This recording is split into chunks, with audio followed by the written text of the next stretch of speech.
everybody. Welcome. It's Free Voice Lesson Thursday. My name is Tara, your resident harmony nerd. I'm a professional singer based in New York City, as well as a vocal coach, singing teacher, composer, and content creator. I have free offerings 5 days a week. Music Theory Monday, Ear Training Tuesday, Warm Up Wednesdays. This is Free Voice Lesson Thursday. Tomorrow is Frequency Friday. I realized early on in my content creation journey that music education and singing technique is kept behind like a giant paywall. So these are my free offerings for you. This is my time scheduled for you.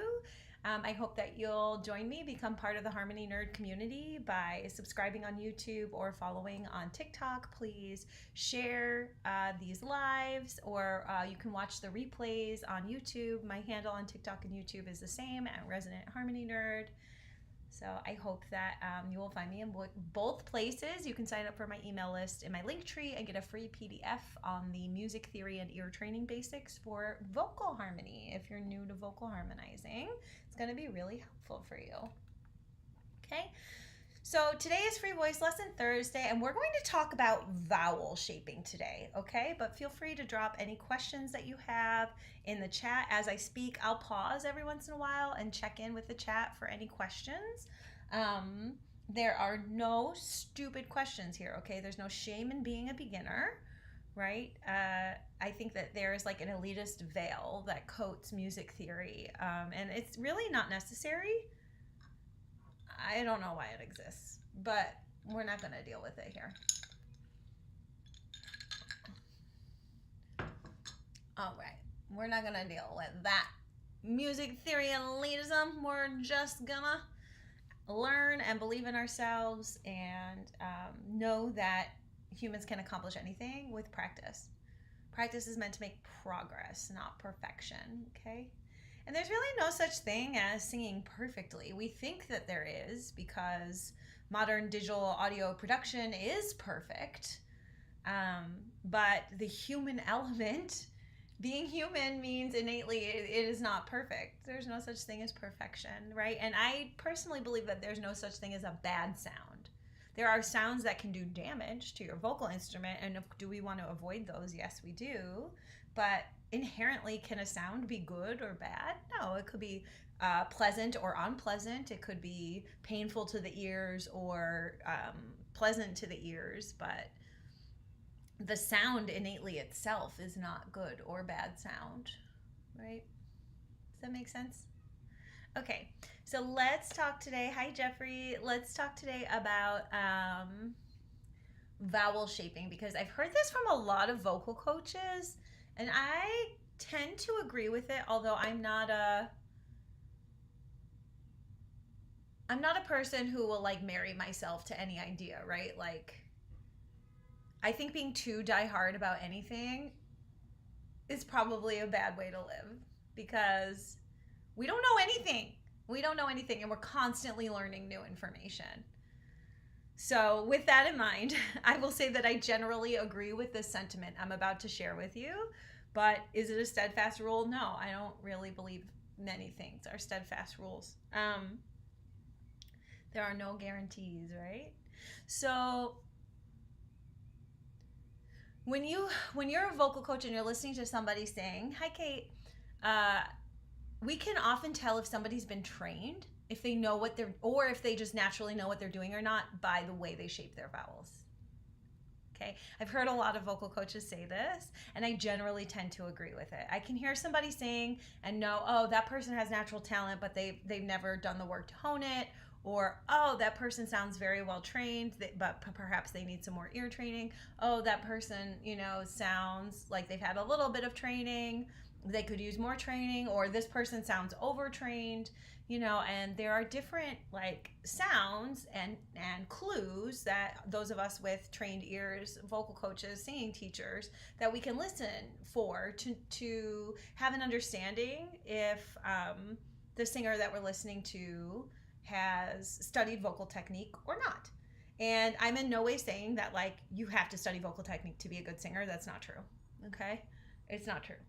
People have been singing for millennia in community, right? Like, this whole phenomenon of needing to be a good singer in order to use your voice, it's new. It's a colonial thing. Like,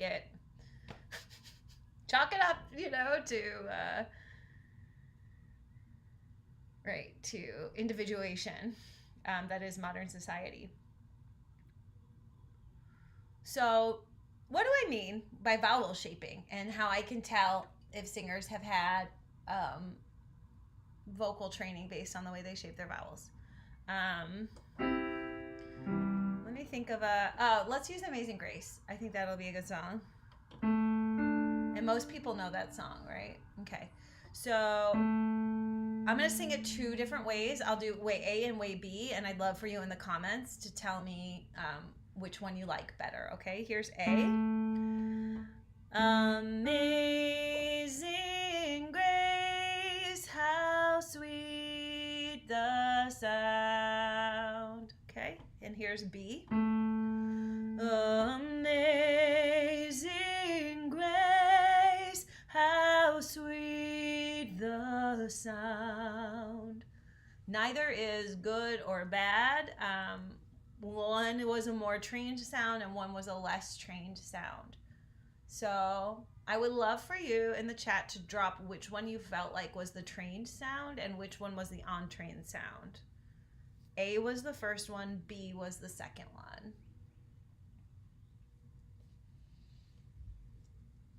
Yeah, the second one. B, yep. So you all could hear it, whether or not you're vocal coaches. A is untrained, yeah, correct. The A was a little flat, B has a little more depth. Yeah, and not flat in like intonation flat, but flat in like the tonal quality of it. Yeah, B had more depth, yep. So what I did when I was demoing is for part A, I was thinking about how if I had never had any training, how I might sing and how similar it might be to my speech. Now, A was not bad because A is a gateway. If you don't know, if you love to sing, but you feel like you can't find your own voice, right? Because so much of singing and learning to sing is mimicry, right? So a lot of times when we learn from listening to other people, we unintentionally sound like those other people. Does that make sense? So like if you don't know how to find your voice, right? It's such like a buzz phrase. If you don't know how to find your own personal voice, then like example A is a great gateway to you finding your own voice. Sing like you speak, right? And this is where a lot of people start. So if I was just going to speak, I would say, Amazing Grace, how sweet the sound. Now I'm going to just elongate the way that I speak. Amazing Grace, how sweet the sound. Now I'm going to try not to move anything in my vocal instrument, in my face or my throat, and I'm going to try to sing it, but keeping everything the same, almost as if I'm speaking it. Amazing grace, how sweet the sound. So if I'm having trouble finding my own singing voice, that's it. That's step one. That's the first piece to it. Okay? Now the next part is like, okay, but now it sounds a little too speechy. I don't necessarily like the tonal quality of it. Great. That's okay. We can work on those things, but now at least we know what your voice sounds like and we can work from there. Now, how do we take your voice and how do we hone it? How do we craft it so that it sounds the way you want it to sound? And one of the first big things that I work with, especially with people who are new to vocal training, are these vowels, right? You want to constantly be thinking about how you're shaping your vowels. Because listen, I'm singing Amazing Grace, okay? Amazing Grace, okay? Now, those A, right? A is what we call a diphthong. And that means it has two vowel sounds glued together in one, right? A is E, right? There's technically an S sound and an E sound in it. So when I am training my voice to sing, I know that the sound is going to allow more resonance, more space. So I'm going to wait to close to the E sound, the second vowel sound, until the last possible moment in order to give my vocal instrument ultimate resonance. Amazing Could you hear how I slowly moved into the E? Listen, here's A. Amazing grace. And here is B. Amazing grace. I am holding on to different parts of the vowel sound, and I'm being strategic as to which parts of the vowel sound I hold on to so that my voice resonates and sounds the way I want it to. Now, this is weird if you're practicing it at home on your own. I definitely recommend recording yourself and listening back, because you're going to be like, it sounds like I'm saying amazing grace. Like, it sounds weird. It does to you, but like the human brain does wild things. It fills in the blanks for us when we're listening, when we're hearing. So if you listen back, you won't necessarily hear what you're hearing in your own head, right? Like, how we hear our own voices in our own head is different from how other people perceive the sound of our voices. So recording and listening back is something you want to get good at. You want to practice it so that you get good at hearing yourself back and listening for where you can improve without judging yourself. This is major, especially if you want to do singing professionally at all, or even if you want to just like do open mic nights and stuff. It's absolutely imperative that you develop the skill of listening to your own singing voice. And if you cringe at listening to yourself right now, I need you to journal about it. I need you to journal about it. We can do a Frequency Friday on it, maybe next week, or maybe even tomorrow. I can push off the breathing if you all want to come back tomorrow and dive into this. If you hate the sound of your own voice, somebody taught that to you. Somebody taught you that form of self-loathing. It's not yours, and you have to figure out how to let it go, because you're not going to ever be able to put yourself out there to perform for other people if you don't let go of the self-loathing, if you don't let go of the I can't hear my own voice. You have to be able to hear your own voice, especially if you want to do it professionally. You have to learn how to listen back to yourself and not being like, oh, I suck, that's awful, I hate it, right? That's not helping anybody. All that's doing is hurting yourself. You have to be able to listen back and say, you know what? I was a little flat on that key change, or you know what? I could have used some more breath support there. I really like the tone I used in the second verse. Can I bring that tone into the first verse? Right? So you become like almost like your own vocal coach. This is a skill you need to start practicing today. Start practicing it today. Hi, Betty. Thank you for the heart me, honey. Nice to see you. Yes. I'm working on creating a singer's journal too. Kind of like a shadow work journal, but for singing and for creatives. I'll let you know when it's ready. It's going to be a while with the move. But I'm hoping to release it digitally by June and then figure out how to get it printed if people want to buy it by the middle to the end of the summer, maybe by my birthday. Okay. So we're recording ourselves when we're singing so that we can listen back and see how we can improve our vowels, especially if we want to sound more trained without paying for voice lessons, right? Also, just so you all know too, I have an offering called a vocal assessment. And this is for people who want to work on their singing but don't, for whatever reason, want to commit to the time or money of weekly or bi-weekly lessons. If you are interested in one-to-one lessons, I offer weekly and every other week for lessons. But I also offer these one-off sessions that are called vocal assessments. We meet online for 30 minutes and you come warmed up and you prepare 2 karaoke songs for me, one that you feel really good about and one that you're like medium to bad on. And I help you figure out your vocal range. If you don't already know it, that's the first thing we do together. Then you sing the song you're really confident with so I can get a really full picture of where you are with your singing instrument. And then you sing the song you know you need work on. And then we usually have like 10 minutes left to actually in real time work on the song, so you get a little baby voice lesson in there. And then afterwards you get a recording of our time together, and you also get a spreadsheet. And the spreadsheet has all these different tenets of vocal technique, like how you use your registers, how you use your dynamics, which is like loud and soft, right? And each one of these vocal techniques, it also has a hyperlink to explain the technique. So like if you're so new to singing that you don't understand what a register is, it'll link you to a video so that you can watch the video and have a better understanding of what vocal registers are. Okay. And then there's a column on the spreadsheet for what you do really good and a column on the spreadsheet for where you need improvement. And here's where the real money is on the spreadsheet. That last column, there's a notes column as well, but the last column is resources. So if I tell you you need to work on your breath control, I'm going to hyperlink a video right there for you. That is where I think you are in your journey that will help you improve from where you're starting, like meeting you where you're at instead of trying to push you ahead. So then you get all this information there's so much information on it. I feel like people who have done these vocal assessments tell me that they feel like it's 2 to 3 months worth of feedback that they can actively work on. And then if they want new feedback, if they want to keep working on their vocal instrument, you just book another vocal assessment. So there's like no long-term commitment. I'm also going to be accepting recordings for vocal assessments after I move. So if that's something anybody is interested in, feel free to DM me, or you can just book one. They're in my Linktree. Wait a minute, are they in my Linktree? Hold on, I'm just having this moment where I'm like, wait a minute.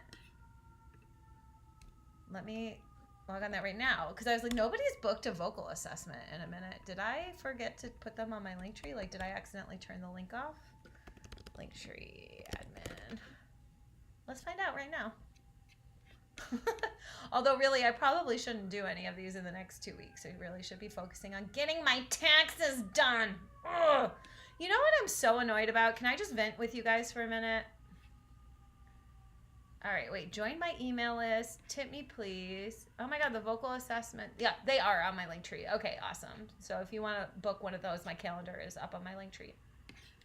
I would love to just complain for a second. Maybe you all want to complain with me. Is that like I pay somebody else to do my taxes and it still takes me hours to get the stuff together to give to the other person that I'm paying hundreds of dollars to do this for me. But it still takes hours of my time. It's just so frustrating.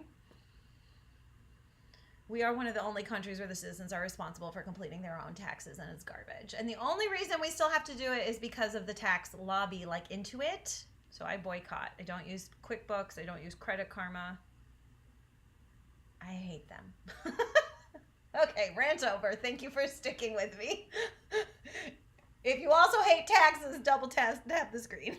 It's the worst time of the year. It's so anxiety inducing. It's just cruel. It's just cruel. All right. I'm really done this time. Okay. So let's talk about how you can learn how to shape your vowels so that you sound more trained. Okay. You want to start thinking about these things called diphthongs. I'm going to type them in both chats because it's spelled really weird.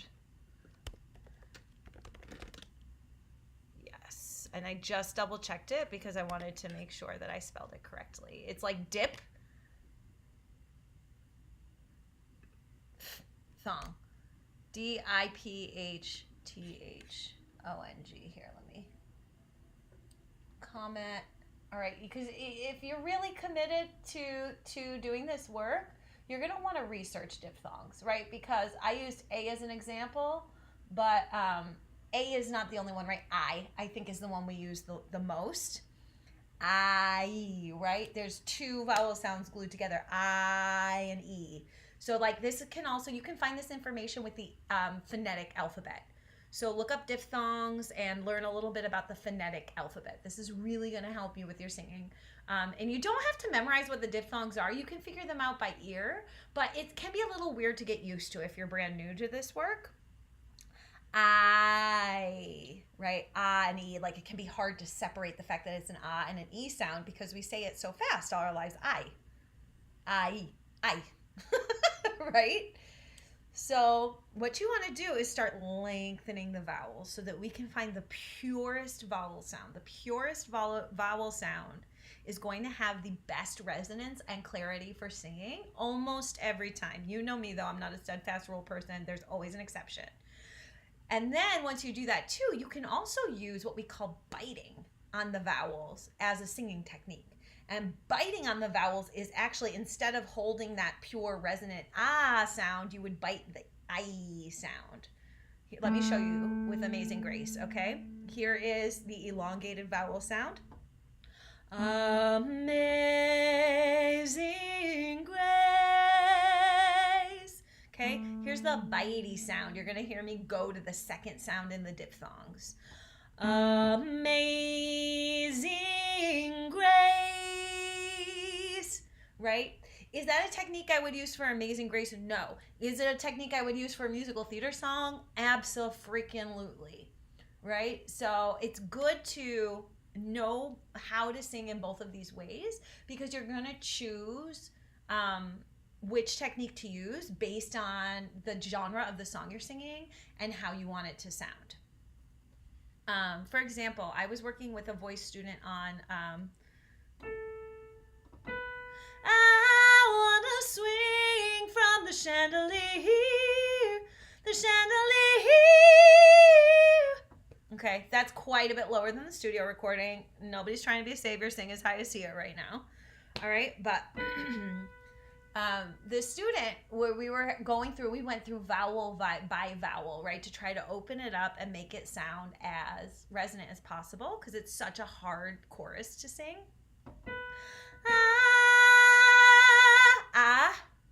Gonna swing from the chandelier. From the chandelier. It sounds weird as hell when I'm just speaking it to you. Hey, Des, nice to see you. But listen to when I sing it that way. I'm gonna swing from the chandelier, from the chandelier. Okay? So when I switched into my higher register, you heard me go le here, right? Which is not a choice I would make. It just kind of happened in the moment as I was trying to share the open vowels with you. So a technique that I would also use is I bite that last chandelier. So I'm going from an open vowel sound to biting on the higher pitch, because it makes it flow and it makes the register shift sound more like a choice than like something that's just happened to my voice. The example I just gave, it just happened in my voice. I wasn't under control. I wasn't controlling that. I wasn't choosing how that sounded. That happened based on me not being prepared to change my registers. Okay? So let's try it again. And I'll do this as a hand signal for when it's open, and I'll do this as a hand signal for when I'm biting. Maybe I'll do this. Okay? And listen to how the shaping of my vowels changes and how it supports the story I'm trying to tell with my vocal intonation, okay? I'm gonna swing from a chandelier, from a chandelier. Okay? So it sounds like a choice. Sounds like something that I'm doing intentionally, and it makes me sound more like a professional, right? Because I'm intentionally shaping my sound. Versus, let's do bitey, and then let's do the opposite and see what happens, okay? So I'm gonna start bitey. I'm gonna swing from a chandelier, from a chandelier. It's very different, right? And all I did was flip-flop the techniques. And it felt really out of control in my voice, because that is not a way that I would choose likely to perform a song. So it was opposite of what I would do naturally. So it felt like it got out of control. But if I want to sing the song that way, that is my choice as an artist. I would just practice it more that way so I became more comfortable with it. Okay? And like I said too, like I might use this bite ear technique for a musical theater song. Let's think of, do you guys have a theater song top of mind? Feel free to drop one in the chat. I'd love to use one that a lot of people know. Maybe like a Disney song would be a good choice. Does everybody know Beauty and the Beast? Like that opening, little town, it's a quiet village. Wizard and I, yes. Okay, cool. Yeah, we can use that. So, right, because who hasn't seen Wicked? Did you love it? I loved it. I love it.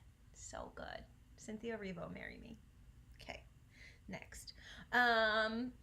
All right. yes, exactly that one. Let me just pull up the lyrics for Wizard and I, because I'd like to make sure that I use a part of the song that makes the most sense to demo what I'm trying to demo for you all.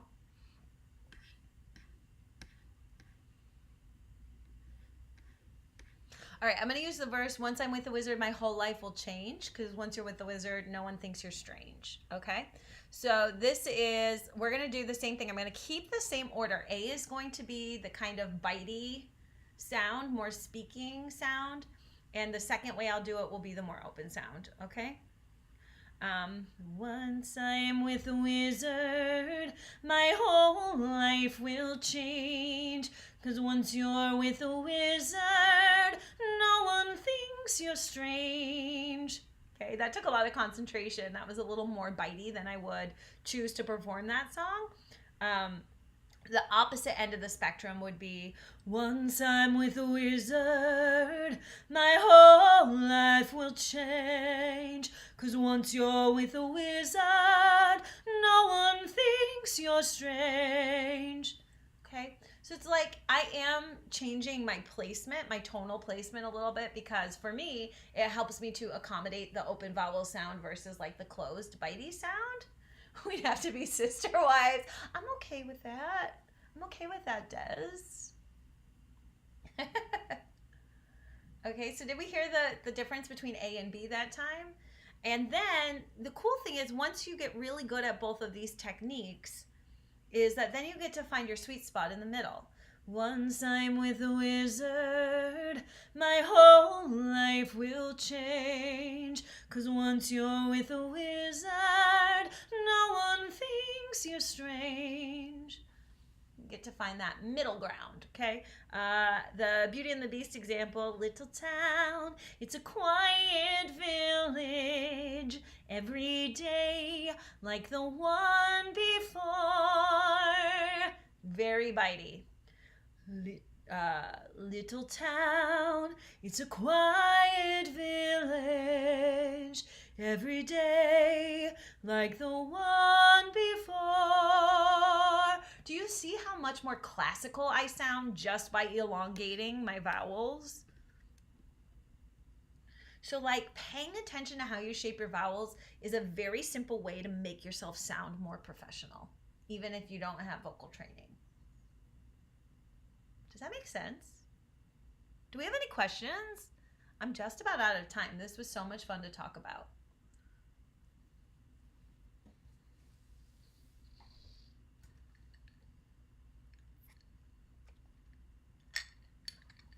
Cause when you're with a wizard, no one thinks you're strange. No father is not proud of you. No sister acts ashamed. And all of us has to love you. By the wizard you're claimed. Yes, you're welcome. Is that Ovid?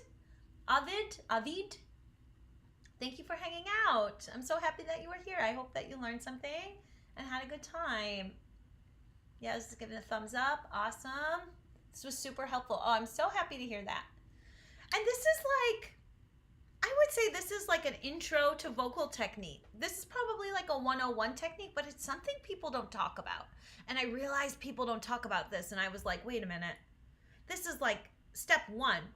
And I was like, nobody talks about it. Why does nobody talk about it? Is it because if we talk about it, then people won't pay for voice lessons? Because I don't believe that's true. And I think talking about it is a great way to help people. I'm going to make a video about this. Maybe not till tomorrow because I got to move some boxes. Oh, Val, you asked where I'm moving. So I'm going to stay with some friends and family for a little bit. 2024 was a really rough year for live performance work. And I made about half of the money that I'm used to making in 2024. So I spent down a lot of my savings and I need a break from Brooklyn. I need to get back on my feet a little bit, financially speaking. So whoever told you that choosing the life of an artist is a difficult journey, they were correct. Even you all wouldn't even believe this. Like even famous people, my friends who are singer-songwriters and perform on like Jimmy Fallon and Stephen Colbert and all those late night shows and stuff. Like everybody just assumes that they're doing great. Like no, they're not. They're having trouble paying their rent.